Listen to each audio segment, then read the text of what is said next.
정리를 했는데 하나님께서 좋은 이름을 주실 줄로 믿습니다. 진상품이 되라. 지난주에는 나귀 얘기를 했죠.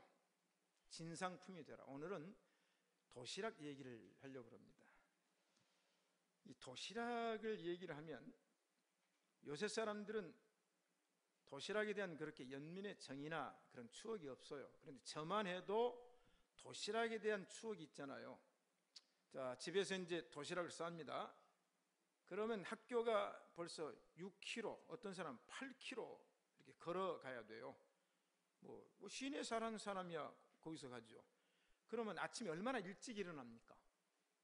그래가지고 이제 걸어서 6km, 8km, 제가 볼 땐 10km에서도 걸어오는 학생들이 있었다고 제가 생각을 해요. 그럼 일찍 일어나가지고 걸어갑니다. 그럼 아침에 밥을 먹고 걸어가서 학교에서 이제 공부를 하면 배가 고파요. 배가 얼마나 배가 다 꺼져버리는 거죠. 그러면 이제 도시락을 싸왔는데 그때는 도시락이 양은 도시락이 있었어요. 노란 색깔 도시락이 있고 하얀 색깔 도시락이 양은을 입힌 건 조금 더 비싼 것 같아. 네모 직사각형에다가 안에는 반찬 그릇이 또 들어있어요. 근데 옛날에 도시락 쌀 때 부잣집이나 무슨 뭐 소고기 장조림 싸고 그러지, 가난한 집은 그냥 꽁보리밥 딱 퍼가지고 빡빡 누르고 그 반찬에다가 그냥 김치 딱 썰어가지고 누워버리면 끝나요. 잘 사는 집이야 계란 후라이 해가지고 위에다 얹어주고 그 다음에 멸치 조림, 그 고추장에다가 장 뿌려가지고 볶아가지고 거기다 그냥 꾀가루 뿌려가지고 준다든지, 아니면 옛날에 수루메라, 수루메 아세요? 오징어 포를 잘라가지고 말린 거 그놈을 또 볶아가지고 그 단엿 넣어가지고 볶아가지고 그다음 고추장 볶아가지고 그다음 꾀가루 뿌리고 그게 다예요. 도시락 싸가지고 이제 가다 보면 또 가방에서 김치는 또 국물이 흘러요. 그래가지고 국어책에 묻지 영어책에 묻지 그 다음에 가방에 묻어요. 그런데 이 학교 가가지고 점심 오전 4시간을 하고 점심을 기다릴 수가 없게 배가 고파요. 그럼 2시간 끝나면 다 까먹어요. 도시락을 다 까먹어요. 그러면 이제 셋째 시간 선생님이 들어와가지고 이놈의 시새끼들 너희들 도시락 다 까먹었지? 학교는 4시간 끝내야 도시락 까먹는데 이놈 자식들이 점심시간도 안 됐는데 도시락 까먹어? 하고 전부 도시락 꺼내. 아이고, 도시락 검사를 했어요. 그러면 이제 도시락 까먹는 놈은 전부 또 몽둥이 가지고 대갈통을 때린다든지 아니면 저쪽에 무릎 꿇고 앉으라고 그래요. 아니, 먹는 것도 죄입니까? 아니, 내 것 갖고 내가 먹었는데? 그게 학교예요, 학교. 그래, 꾀가 났어요, 꾀가. 선생님에게 들키면 매 맞든지 벌을 쓰니까 그 다음에 이제 둘째 시간이 끝나면은 반찬 그릇 꺼내놓고 도시락을 거꾸로 딱 뒤집어요. 그래가지고 뚜껑이 밑에 있고 그러면 살짝 듭니다. 그럼 도시락이 네모로 직사각형 나오면 가운데 퍼먹는 거예요. 퍼먹어. 왜냐, 내 귀퉁이는 놔두고 파먹고 그 다음에 살짝 덮어가지고 살짝 뒤집어 놓고는 넣어놔요. 그럼 둘째 시간에 오면 또 냄새 나잖아요. 반찬 먹었으니까.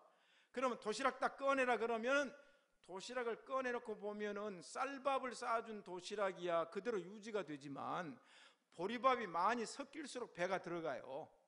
그럼 선생님이 작대기로 탁 눌러버리면 도시락 꺼지면 그것도 다 안 먹어도 까먹는 거 아니에요.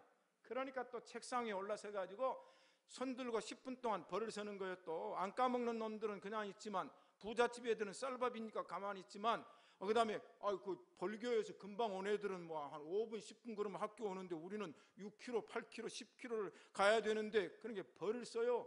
아니, 내 것 갖고 내가 먹어도 벌 쓴 나라가 우리나라였어요. 도시락 이야기.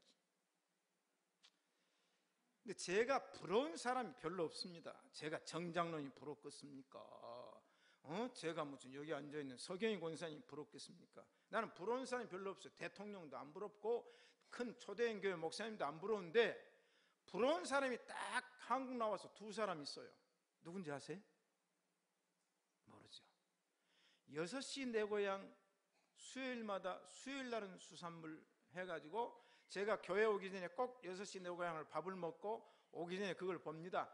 고다혜라고 하는 앵커가 배를 타고 전국 어디든지 고기 잡는 데 가서 고기잡이를 하고 그 다음에 그 싱싱한 바다에서 바로 건져 올린 그 고기를 회를 선상에서 먹고 와가지고 요리를 해먹는 그게 얼마나 부러웠던지. 그래서 제 아내한테 여보 나는 은퇴하면 섬 가서 살란다. 왜 그래요? 그랬더니 나는 고기 잡아먹는 게 너무 좋으니까. 그랬더니 제 아내가 여행 가서 일주일 사는 것은 허락하지만 가서 오랫동안 사는 것은 허락 안 합니다 그러더라고. 왜냐하면 답답해서 어떻게 사느냐. 그래서 내가 나는 가서 글 쓰고 그러면 산다. 두 번째 부러운 사람 누구겠어요? 같은 맥락이에요. 송해? 두 번째 부러운 사람은 한국인의 밥상 최불암입니다. 최불암 씨. 제가 몇 년 전에 서울에서 식사를 이제 대접받기 위해서 힐튼 호텔 레스토랑에 갔어요. 그랬더니 김혜자 씨하고 최불암 씨하고 내 앉아있는 식탁 바로 옆에서 밥을 먹더라고요. 이야, 늙음하게 최불암 씨는 수첩 들고 돌아다니면서 전국 방방곡곡 우리나라의 전통 음식 이것만 먹고 돌아다녀요. 여러분, 목구멍이 포도청이라. 우리가 집은요, 운막에서 안 쓰러지면 이슬 가리고 바람 맞고 죽을 때까지 살 수 있어요. 옷은 어렸을 때부터 깨탱이 벗어가지고 연단되면 안 입어도 살아요. 옷 한두 벌 있으면 다 헤어질 때까지 아니면 빨아서 입어도 되는데, 먹는 것은 한 끼만 안 먹어도 배가 고파요. 두 끼니 세 끼니 하루 이틀 사흘 굶으면 너무 배가 고파요. 거기다가 한 달 굶으면 죽어요. 먹는 것이 이렇게 중요하기 때문에 첫째, 오병이어의 기적은 마태복음 14장, 누가복음 6장, 마가복음 9장, 요한복음 6장 이 사복음서에 다 기록이 되어 있다. 두 번째, 베세다 들녘에서 예수님께서 설교를 하셨는데 그때에 오병이어의 기적이 일어났다고 성경이 기록되어 있습니다. 왜 기적이 일어나야 됐는가 하는 거예요. 아니 한 10명 모아 있으면 그 기적 필요 없죠. 한 20명 모아 있으면 그 기적 필요 없죠. 근데 성경에 보니까 예수님이 집에 있거나 예수님이 어디로 옮겨 다니면 무수한 사람들이 예수님을 따랐더라. 인산인해를 이루었더라. 성경 사복음서에 여러 고을로부터 많은 사람들이, 허다한 사람들이 예수님을 따랐다 그랬어요. 그 엄청난 사람들이 어디에 모였냐면 디베랴 건너편, 티베리우스, 디베랴, 갈릴리, 이건 다 똑같은 용어인데 이제 히브리 말, 아람 말 이렇게 번역이 돼 있죠. 그러니까 디베라는 갈릴리 호수의 한 도시, 티베리우스는 왕의 이름을 붙인 도시거든요. 거기 건너편이면 베세다라는 넓은 들녘에 수만 명의 사람들이 모였어요. 예수님 말씀 듣기 위해서 모였습니다. 그런데 성경에 보니까 예수님이 설교를 다 하셨어요. 그러고 난 다음에 백성들, 따르는 무리들의 얼굴을 보니까 너무 불쌍하다는 느낌이 왔어요. 자, 그러면 그때 예수님을 따른 사람들이 누구였겠습니까? 돈 많은 사람들? 높은 사람들? 건강한 사람들? 의인들? 아니에요. 그때 예수님을 따른 사람들은 돈 없는 사람들, 낮은 천민, 병든 사람들, 세리와 죄인들이 예수님을 따랐어요. 그런데 예수님의 설교를 딱 듣고 설교를 마쳤는데 예수님이 그들의 표정을 보니까 도무지 불쌍해서 그냥 보낼 수가 없습니다. 제가 이번에 이 말씀을 사복음서를 쭉 준비하면서 백성들이 예수님에게 빵을 요구했는가 그 근거를 찾기 위해서 성경과 모든 자료를 했는데 누구도 예수님에게 백성들이 오늘 하루 종일 설교 들었는데 일당 내야지, 오늘 당신 얘기를 이렇게 들어줬는데 그래도 밥은 줘야지, 그런 흔적이 없습니다. 특별히 칠병이어는 사흘 동안 예수님의 설교를 들었다고 그랬어요. 안 가고, 집에 안 가고 사흘 동안 들에 모여서. 그러면 사흘 동안 얘기를 들어줬으니까 밥 주세요, 그런 흔적이 없어요. 그러니까 여기에서 뭐가 일어나야 됐는가 하면 기적이 일어나야 돼요. 너희들이 먹을 걸 주어라. 그러니까 200데나리 얘기 나오죠. 이 빈들인데 어디 가서 먹을 걸 삽니까? 어느 공장에서 주문을 합니까? 지금까지 슈퍼마켓이 있고 편의점이 있으면 모르지만 아무것도 없는데 예수님 그런 얘기를 어떻게 합니까? 다 아시면서 그런 상황에서 너희들이 먹을 걸 주어라고 했는데 예수님이 백성들이 너무 불쌍해. 그래서 성경이 뭐라고 말해? 저들이 가다가 지쳐서 쓰러질까 하노라. 가다가 내 얘기를 들었는데 굶었잖아요. 그래서 주님께서 먹을 걸 줘야 되는데 먹을 것이 없어요. 그때에 한 꼬마가 보리떡 5개와 물고기 2마리가 든 도시락을 진상한 겁니다. 진상했어요. 예수님 왕이시니까. 여러분 이 시간에 말씀을 들으면서 여러분에게 있는 보리떡 5개와 물고기 2마리를 주님께 진상하면 그것이 기적을 일으킬 줄로 믿습니다. 그래서 남자만 5천, 일반 대중 2만 명이 먹고 남았다. 그런데 성경 요한복음 마지막을 읽어보면 예수님께서 2만 명이라는 사람들에게 보리떡을 가지고 먹였잖아요. 배가 불렀잖아요. 그런데 이런 말이 나와요. 그러므로 예수께서 저희가 와서 자기를 억지로 잡아 임금 삼으려는 줄 아시고 다시 혼자 산으로 기도하러 갔다. 저는 이 말씀을 이번에 보면서 큰일 날 일을 한 겁니다. 백성들이 예수님께 와서 자기를 억지로 임금 삼으려고 했다. 그럼 보세요. 지금 예수님께서 갈릴리 티베리우스에서 이적을 행한 거거든요. 북쪽이거든요. 그러면 이스라엘이 남방 유다와 북방 이스라엘로 분국이 됐어요. 우리나라처럼 남북한이 분국된 것처럼. 그러면 남방에 헤로드 왕이 따로 있고, 물론 헤로드 왕의 2 아들을 하나는 남쪽 왕으로 삼고 하나는 북쪽 왕으로 삼았어요. 그러니까 북쪽에 가이사라 빌립보가 수도였어요. 그러면 티베리아 호수는 바로 위가 가이사라거든요. 헐몬산 밑에. 그럼 왕이 실존하고 있잖아요 지금. 그럼 백성들이 예수님이 먹여주니까, 배불리 먹여주니까 지금 왕을 부정하는 겁니다. 지금 왕은 우리 배고픔 해결해 주지 않았다. 우리의 문제, 우리의 질병 문제 해결해 주지 않았다. 나는 북한에서 지금 김정은이 저 가만두면 안 두잖아요. 그렇죠? 여러분 TV 뉴스 볼 때마다 욕이 나와요, 칭찬이 나와요. 여기 나와요. 성경이 욕하라고 하긴 했어요. 나도 그래. 저 나쁜 놈, 저놈, 나 막 욕합니다. 저도 대놓고는 안 하지만 제 아내가 옆에 있어서 안 하지만 속으로는 저 썩을 놈, 저놈 잡아먹을 놈 그렇게 녹음돼서 방송 다 나가라고 그래요. 저는 북한을 2번 가가지고도 다 얘기하고 온 사람이니까.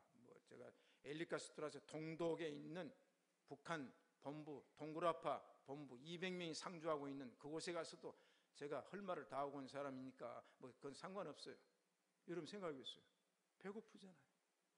배고프잖아요. 그래서 억지로 예수님을 임금 삼. 그 말은 뭔가 쿠데타라도 감수하고 이 헤롯을 내쳐버리고 이 백성들에게 백해무익한 이건 내버리고 예수님이여 우리의 임금이 되어주십시오. 이것은 정치적으로 말하면 쿠데타입니다. 예수님은 정치적인 왕으로 오시지 않았기 때문에 혼자 따로 피하여 산으로 갔다. 3번째, 한 꼬마의 도시락을 예수님께 진상을 했다. 여기 한 아이가 있어 보리떡 5개와 물고기 2마리를 가졌나이다. 제가 지난주 설교하면서 한 주일학생이 이번에 추석 때 받은 모든 용돈이라고 그래요? 그것은 나한테 가져오라고 하나 했더니 예, 목사님 갖다 드리겠습니다 그러더라고. 그래서 그 어머니 아버지가 증거라고, 동생이 증거다. 이번에 목사님이 도시락 원하고 나귀 새끼 원하는데 너 이번에 추석에 받은 거 다 가져오라고 그랬더니 예, 목사님 갖다 드리겠습니다. 그래서 얼마를 가져올지 모르는데 저는 마음속에 계획이 있어요. 한 아이의 도시락이 그대로 주님 앞에 진상이 된 줄로 믿습니다. 그런데요, 예수님께서는 마가복음 3장 20절에 보니까 집에 들어가시니 무리가 다시 모임으로 식사할 겨를이 없었다. 예수님 너무 바빠요. 그래서 누가 줘도 먹을 겨를이 없어요. 그런데 이 도시락을 가져왔으니까 이제 도시락을 통해서 하나님의 역사가 나타나야 될 줄로 믿습니다. 여러분 도시락은 배고파요. 그 이상하더라고요. 저도 이제 서울의 회의를 위해서 자주 가잖아요. 자주 가면 이제 이번에 이제 국제기아대책기구 회의를 합니다. 하면은 이제 여러 가지 하면 저는 전주에서 제가 제일 먼 데서 하는 법인 이사예요. 지방 이사가 거의 없습니다. 그리고는 이제 주로 서울에 있는 참 인격적으로나 세상적인 지위로 보면 훌륭한 분들이에요. 그분들이 이사회를 위해서 오면은 시간이 바쁘잖아요.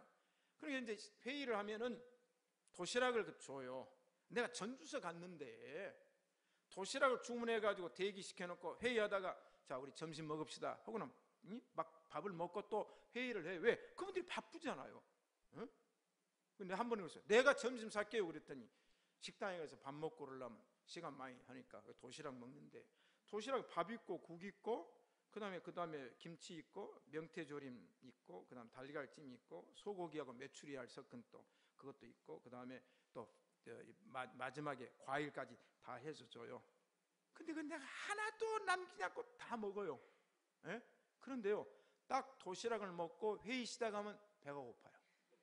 난 직장인들이 직장에 밥 먹고 집에 가면 얼마나 배가 고플까, 그 심정이 이해가 됩니다. 그런데 이 꼬마의 도시락이 뭐냐면 내용물이 보리떡 5개예요. 그럼 지금처럼 무슨 떡이 크겠어요? 보리떡 쬐까는 거 5개, 보리떡이라니까요. 제가 요새 꽁보리밥을 먹거든요. 우리 권사님이 찰꽁보리를 갖다 줬어요. 그런데 제 아내한테 꽁보리밥 먹자 그랬더니 자기는 집에서 꽁보리밥을 먹은 적이 없기 때문에 자기 아버지는 절대로 보리밥을 먹지 말라고 그래서 쌀밥 먹고 살았다고 그래요. 그래서 아이고, 그러면 나는 꽁보리밥을 먹고 싶다 그랬어요. 그런데 꽁보리가 들어와서는 이제 여보, 나 순수하게 보리밥만 해달라고 그랬어요. 그랬더니 제 아내가 보리밥을 했는데, 여러분 보리밥은요 물을 조금 더 쳐야 되고 좀 불어야 돼요. 근데 보리밥을 씹는데요, 이게 들어가서 지 혼자 놀아. 전부 보리밥이. 아니 찰보리밥이면 그렇잖아요. 근데 보리밥이 혼자 논다니까 입에 넣으면요 요놈이 요리가. 그래서 그놈을 잡아서 씹느라고 고생이에요. 보리밥을 딱 해가지고는 또 전자레인지도 데펴줘요. 그럼 뜨거운 건 나는 싫거든요. 그러면 요새는 또 그 정수기 있더라고요. 정수기에 냉수를 딱 눌러가지고 냉수를 받아요. 그리고 헹겨내. 그 다음에 또 받아, 또 헹겨내. 3번을 헹겨내고 그 냉수를 받아가지고 탁 말고 생된장 딱 끌어내고, 그 다음에 또 우리 김영철 목사님이 준 양파가 있어요. 양파. 그놈을 딱 벗겨가지고 딱 썰고, 그 다음에 고추 딱 하고, 또 오이 있어. 다른 반찬 필요 없어요. 그놈을 가지고 물에 냉수에 말려있는 보리밥을 넣어가지고, 이 보리밥 좀 앞으로 잘해주세요. 내가 공개적으로 얘기를 했으니까 물 좀 더 쳐요. 그놈 먹고 나면 얼마나 맛있습니까? 그런데요, 보리밥을 먹고 나면 뒤돌아서면 배가 고파. 그래서 붕 소화가 얼마나 잔들이. 그래서 옛날에 우리 시골에서는요 보리밥 먹고 살면서 노래를 불렀어요. 보리밥 잘 먹는 사람 신체 건강하고 보리밥 못 먹는 사람 신체 약하다. 왜? 찬송가도 그거 있다. 일본 군가거든요. 그거 멸치 같은 물고기 2마리. 여러분 그 꼬마의 도시락이 생선이 들어가면 얼마나 큰 거 들어갔겠어요. 물고기 2마리의 도시락이에요. 제가 또 요새 먹는 게 있는데 뭘 먹는 줄 아세요? 철분이 좀 많아야 된다 그래가지고 저는 어렸을 때 디포리를 먹었어요. 멸치가 있고 디포리 있죠? 알아요? 디포리는 이제 어떻게 먹냐면 감자를 딱 껍덕 벗겨가지고 잘라가지고 그놈에다 간장을 차근차근 넣고, 그 다음에 거기다 고춧가루를 딱 뿌리고, 그 다음에 양파를 썰어가지고 올려놓고, 그 다음 디포리를 한 10마리 정도 넣어요. 그러면 그 국물에서 디포리의 육수가 쫙 빠져나옵니다. 그럼 디포리는 심심해요. 그게 너무 생각나. 또는 무를 그렇게 만들어. 여보, 우리 디포리 사가지고 감자조림 해 먹자. 그랬더니 제 아내가 디포리 뒷자를 몰라요. 그래가지고 시장에서 디포리를 찾는데 디포리가 없어. 근데 한 번은 어디를 여행을 갔어요. 그랬더니 그 디포리 써져 있어요. 저 군산 쪽으로 갔는데, 여보 이거 삽시다. 디포리를 한 봉지 사가지고 와가지고 쪼래 먹는데, 그 쪼래 먹는 것 갖고는 양이 안 차가지고 제가 저녁 때나 또는 책상에서 앉아있으면 디포리를 3마리를 꺼내가지고 그놈을 입에다 넣고, 이제는 오징어 다음 제가 디포리입니다. 그놈을 입에 넣고 찬장을 씹어서 가루를 만들어 삼키면요 고소한 맛, 단맛, 쓴맛이 나와요. 그 얘기예요. 물고기 2마리를 가지고 예수님께 드렸다. 작은 도시락이 기적을 일으켰다. 우리 섬교회가 한 꼬마의 도시락으로 기적을 일으켜야 될 줄로 믿습니다. 여러분 도시락 우습게 보지 마세요. 지금도 편의점에서 도시락이 인기예요. 3,500원짜리 도시락이면요 굉장히 잘 나옵니다. 지금 제가 이번에 도시락 인터넷에 들어가서 전부 가격을 다 분석을 했어요. 그런데 도시락으로 돈 번 사람이 있어요. 여러분 TV에서 보셨겠죠? 영국으로 갔던 젊은 20대의 청년이 있었습니다. 그 이름이 김동현입니다. 이분이 영국에 갈 때 돈 400만 원밖에 손에 없었습니다. 그걸 가지고 영국 가서 뭘 할까? 그래서 사업 계획을 짜가지고 은행에다가 넣었더니 허가가 떨어져서 런던 중심부에다가 김치라는 식당을 만들었어요. TV에 나왔습니다. 여기 이제 굉장히 고급 레스토랑을 만들어가지고 장사를 하는데 얼마나 한류 열풍이 영국에 불어가지고 잘 되는지, 그 전까지는 저도 잘 알잖아요. 안 돼요. 근데 한류 열풍이 영국에 불어버렸어요. 그래서 젊은 사람들과 돈 많은 사람들이 몰려왔어요. 그래서 이분이 이제 400만 원을 가지고 김치 식당을 경영하면서 그럼 제2 창업을 해야 되겠다. 그래서 제가 지난번 잠깐 얘기를 했죠. 뭘 했냐면 와사비라는 스시와 벤또, 도시락을 만든 겁니다. 그래가지고는 이걸 이제 영국 안에다가 37개의 체인점을 냈어요. 지금까지. 지금 13년 됐는데, 이 와사비 현재는 이제 10년 됐어요. 체인점을 내가지고 이제 판매를 하는데 포장 스시입니다. 포장. 낱개를 전부 포장을 해가지고 팔아요. 그러니까 낱개에다 값을 붙여가지고. 그 다음에 이제 도시락을 만들어서 팔아요. 그러니까 도시락 먹을 사람 도시락 먹고 스시를 먹을 스시 먹는데, 제가 지난번 영국 갔는데 제가 월터루역에서 내려가지고 중심부까지 이제 걸어가자고 그러더라고. 왜냐하면 버스 타거나 전철 타면 너무 시간이 많이 걸리니까 아예 걸어가는 것 같아. 한 40분 뭐 넘게 걸어서 갔는데 그 과정에서 3개를 봤어요. 이건 전부 컴퓨터로 분석을 해가지고 매장의 매출을 다 체크를 합니다. 어느 매장은 매도일 날 얼마 나가서 그 다음에 이 남은 재고업들 유통을 시키는 아이디어인데, 2015년까지 매출이 얼마인 줄 아세요? 모르죠? 1200억입니다. 지난번에 박근혜 대통령이 가서 이 창업 청년을 만나가지고 발표를 하게 했어요. 20대가 맨손이죠. 400만 원이면 그냥 맨손으로 간 거나 마찬가지죠. 가서 그 서구 사회에 파고드는 겁니다. 은행에서 론을 받은 겁니다. 한 달에 1,100억을 버는데요. 1,500명이 지금 와사비 공장과 모든 유통에 종사를 하고 있다. 여러분, 벤또 우습게 오지 마세요. 자, 우리 저기 어디요? 오늘 또 나왔죠? 우리 이제 사업 경영하는 사람들은 잘 들어야 됩니다. 그럼 왜 예수님께서 이 제자들에게 너희들이 먹을 걸 주오라고 했느냐?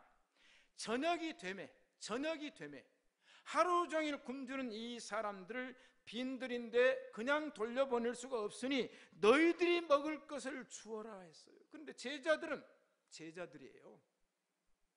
주인의식이 없습니다. 제자들은 끝까지 제자들이에요.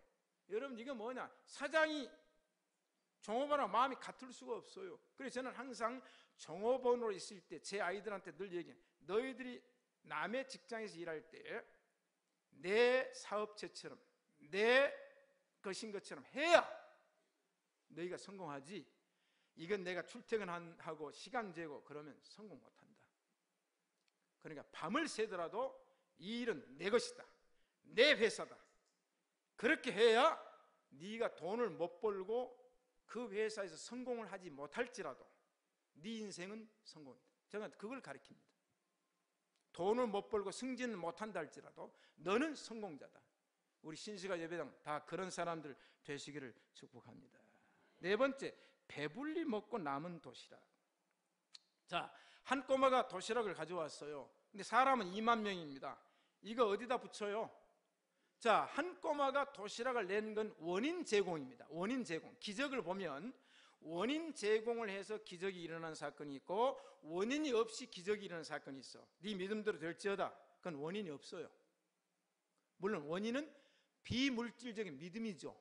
그러나 사렙다 과부가 남은 가루통에 가루와 기름병에 남은 걸 가지고 떡을 만들어서 엘리야에게 주었더니 엘리야가 축복했더니 기근이 끝날 때까지 가루에 가루통이 다하지 않고 기름병에 기름이 다하지 않았다. 이건 원인이에요. 원인이. 오늘 한 꼬마의 도시락도 원인이에요.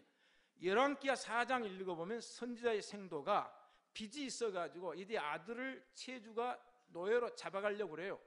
그때 엘리사에게 가서 도와달라고 그러니까 엘리사가 내가 어떻게 도와줄 수 있어? 네 집에 있는 게 뭐냐? 기름병에 기름이 좀 남아있습니다.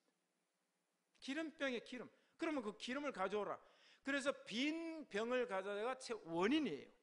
여러분, 하나님께서 우리에게 원인 없이 기적을 주시고 축복을 해줄 수 있습니다. 그러나 하나님 때로는 원인을 요구하세요. 제가 이번에 신시가지 3주년을 맞이하면서 하나님 앞에 기도하는 건 뭐냐? 왜 제가 3주년 전에 진상품이 되라는 설교를 하게 됐을까?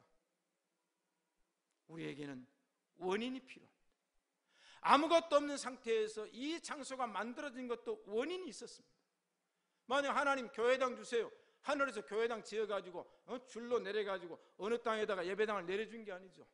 모든 것이 한 꼬마의 도시락처럼 원인입니다. 사랑하는 성도 여러분, 그래야 예수님께서 그 도시락 위에다가 축사하시고 기도하신 후에 앉은 자들에게 나눠줬더니 배불리 먹었더라.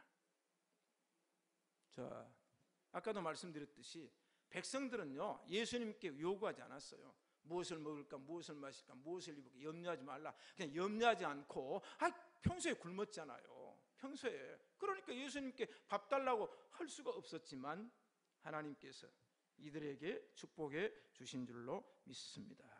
자, 그러니까 왕으로 말하면 진상을 했어요. 진상 수라상이에요. 수라상.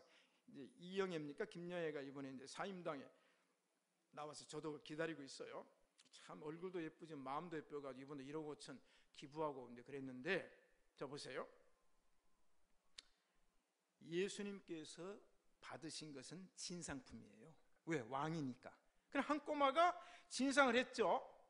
그러면 우리나라 왕족의 역사를 가면 특별히 우리 민족의 이 음식 문화라는 건 다른 세계의 문화보다 다릅니다. 그러면 왕궁에다가 진상하는 것은 뭐냐? 수라상이다 그래요. 그래서 수라관이 있어요. 임금님에게 식사를 만드는 식재료를 관리하고 음식을 만드는 수라관의 상궁이 있고 거기서 장금이가 있었더라. 그래서 대장금이가 된 게 역사적인 사실이거든요. 그 임금님에게 이제 수라상을 올려요. 올리면 저는 연속극을 보거나 할 때마다 아이고 저 수라상 저 맛있는 거 저 좋은 거 임금님이 다 안 먹어요. 안 먹잖아요. 하나 맛보고 또 저기도 한 점 맛보고. 왜? 먹을 게 많으니까. 그런데 저 남은 것을 내가 좀 먹었으면 좋겠다. 제가 보니까 음식에 참 관심이 많은 사람이더라고. 제가 가만히 저를 보니까. 그런데 우리나라는 왕이 먹고 남은 것을 물림상이라. 물림상. 왕이 상을 물려요. 그럼 그거 버려요? 수라관의 상궁들이 먹지 않습니다. 왜? 임금님은. 그런데 우리나라는 수라상이 있고 물림상이 있는데 왕과 왕후와 대비마마와 그 다음에 후궁들까지도 수라상을 받잖아요. 그러면 상을 물려요. 그건 물림상인데 그냥 상을 물리지 않고 왕이 오늘 아침을 먹어요. 남았잖아요. 그러면 오늘 내가 먹는 이 아침 수라상은 누구한테 줄까? 신경난 뭐라고 그래? 응? 뭐라고 그래? 신경난 뭐라고 그래? 상궁에게 내려라 그러는 거예요. 매번 그게 물림상이에요. 그리고 점심을 먹었어요. 임금 다 못 먹어요. 그럼 상궁이나 이 내시들이 먹는 게 아니에요. 오늘 이 점심상은 황석연 영의정에게 내려라. 그럼 그 상이 그대로 갑니다. 그게 영광이에요. 영광. 왜? 임금님의 물림상을 받았어요. 여러분, 오늘 저는 여태까지 이 설교를 수없이 했는데 저는 항상 각도를 좀 다르게 보는데 물림상이에요. 물림상. 주님이 안 잡수고 그 주님이 다 잡숴버렸으면 수라상으로 끝났는데 안 먹어요. 그리고 물림상이에요. 후궁까지도 상을 받고 그 남은 것을 누구에게 지명을 합니다. 그러면 그 상을 받는 집은 가문의 영광이에요. 근데 만약에 어떤 신하가 임금도 물림상을 주고 대비마마도 물림상을 주고 그 다음에 중전도 물림상을 주고 후궁도 물림상을 주고 만약에 그 신하가 일생 동안 왕궁으로부터 물림상을 10번을 받았다. 놀라운 거예요. 오늘 바로 이 물림상. 그래서 한국의 음식 문화는 이 물림상으로 인해서 왕궁의 음식이 평민에까지 퍼졌으므로 전주가 음식의 메카라 하는 게 나옵니다. 왜? 전주는 왕궁 음식이 일반화예요. 자, 그러니까 이만큼 먹는 게 중요해요. 옛날에는 손님으로 가거나 특별히 목사님들이 그런 일이 많아요. 저도 어렸을 때 했는데 어떤 목사님이 신방을 갔대요. 근데 그 집이 가난해요. 그런데 평소에 보리밥 먹고 끼니도 못 때우는데 목사님 오신다 그러니까 그냥 쌀집에 가서 쌀을 그냥 외상으로 받아다가 목사님에게 쌀밥을 해드리고 그 다음에 고기도 외상으로 끊어다가 목사님에게 고기를 찢어가지고 이제 밥상을 올렸어요. 근데 그 집에 새끼들이 많아요. 근데 이제 목사님이 진지 잡술 때 애들 방에 있겠어요. 그러니까 어머니가 그놈을 해놓고 물러갔어. 그 애들이 이제 옆방에 가가지고 목사님 밥상 받는 걸 이제 보는데 문종에다 구멍을 뚫어가지고 다 먹나 안 먹나 보는 거예요. 근데 목사님이 그냥 그 쌀밥을 다 먹어버리는 거예요. 그러니까 애들이 그 옆방에서 어메 목사님이 다 먹어버렸네. 그래서 왕궁으로부터 우리는 물림상이라는 문화가 있었어요. 그래서 반드시 어른들이 남의 집에 가면 밥을 남깁니다. 그 남긴 게 뭐냐면 다 못 먹어서 아니라 그 집 새끼들 때문에, 그 집에서 밥 먹는 사람 때문에. 근데 요새는 안 남겨도 되죠? 이게 바로 문화예요. 주님이 남겼어요. 그러니까 김홍도, 김선도 목사님 오영재인가가 군산으로 피난을 와가지고 그 어머니가 목사님이 신방 오시니까 없는 걸 그냥 갖다가 쌀도 받고 고기도 사다 가지고 막 융숭하게 대접을 하니까 오영재가 옆방에서 문구모로 보다가 목사님이 막 쌀밥 잡수시지 고기 막 잡수시니까 서로 그랬대. 야, 우리 커서 목사 되자. 목사 되면 안 굶는다. 목사 되면 좋은 거. 그래서 5 목사가 됐다는 얘기예요. 다 배불리 먹었더라. 여러분, 하나님은 배불리 주시는 줄로 믿습니다. 교회에는 배고픈 사람이 없어야 되고 교회 주변에는 배고픈 사람이 없어야 됩니다. 그 다음에 음식 쓰레기를 처리하라. 음식 쓰레기를 남기지 말라. 예수님 명령이에요. 남은 조각을 거두고 버리는 것이 없게 하라. 그랬더니 12바구니에 찼더라. 여러분, 지금 우리나라가 김영란법도 이제 28일부터 시행이 됩니다. 우리 식당에 가서 가능하면 다 먹읍시다. 그리고 조금 시킵시다. 왜냐? 우리나라는요, 음식 쓰레기만 10조 원이 1년에 버려져요. 전 세계가 음식 쓰레기가 450조입니다. 그럼 우리나라 환경부 발표가 우리 국민이 1년에 음식 쓰레기를 20%만 줄이면 2천억의 흑자가 나요. 2천억. 놀랍잖아요. 교회가 뭘? 교회는 세상에 가서 문화를 형성하고 문화를 바꾸는 게 교회인 줄로 믿습니다. 한국 교회가 이 운동을 해야 된다는 거예요. 북한은 지금 굶어 죽어가 있잖아요. 음식 쓰레기. 이번에 유럽 여행 가가지고 스위스 가가지고 지난번에 한번 얘기를 했죠. 김치가 나오더라고. 제네바 인스부르크 갔습니까? 식당에 가니 김치가 나와요. 그래가지고 얼마나 김치가 맛있어가지고 이제 김치 좀 더 달라고 그랬더니까 김치 5파운드를 줘야 되는데 5파운드 스위스 프랑으로 5파운드면 요만하게 나와요. 그런데 한 사람도 김치를 안 시키더라고. 안 시켜요. 그렇게 비싸요. 우리는 이제 음식 문화를 바꿔야 됩니다. 아셨죠? 20%만 음식을 안 버려도 그 처리 비용이 2천억이 세이브되는 게 우리나라예요. 그리고 우리 지금 신시가 예배당은 잘하고 있어요. 아주 잘하고 있어요. 식당에 가면 음식들이 모으고 그릇 모으고 이번에 유럽 가서 했더니 처음 봤다고 그러잖아요. 그게 뭐야? 교회가 흩어지면 그 일을 해야 됩니다. 그게 신시가 예배당이요. 이제 새롭게 나갑니다. 우리 세상을 바꿔야 된다 그 말이에요. 그게 우리 예배당의 의미라고 말이죠. 이번에도 희망 월드컵 세계 10개국 나라의 아이들이 청소년들이 모여서 월드컵을 합니다. 제가 회의를 몇 번 가서 의논을 하는데 예산이 12억을 예산을 세웠어요. 왜? 아이들 비행기표 대야지 와서 먹여줘야지 12억을 세웠는데 옛날 같으면 기아대책기구에서 12억 희망 월드컵을 하는데 스폰서를 구합니다. 줄을 섰대요. 경기가 좋을 때는. 근데 지금은 한 사람도 12억을 내놓을 사람이 없다는 거예요. 그래가지고 후원자를 못 찾아서 마지막에는 각 도별로 3천만 원씩 모금을 하기로 하다. 우리 교회도 모금에 응답해서 드렸어. 어떤 분이 또 뭐 2만 원인가 3만 원 헌금을 했더라고요. 그런데 이게 뭐냐면요, 지금 브라질이나 케냐나 아프리카에서 한 번도 고향을 떠나보지 못한 아이들이 이번에 선수로 이제 선정이 됐어요. 이 애들이 지금 그 면과 그 도에서 완전히 지금 탑 뉴스감이에요. 한국 간다, 비행기 타고. 그래서 무슨 훈련을 시키냐, 참 희한하더라고요. 이 아이들에게 축구를 훈련시키는, 당연하지만 뭔 훈련을 시키냐면 100골 늘리기 훈련을 시키라고 했어요.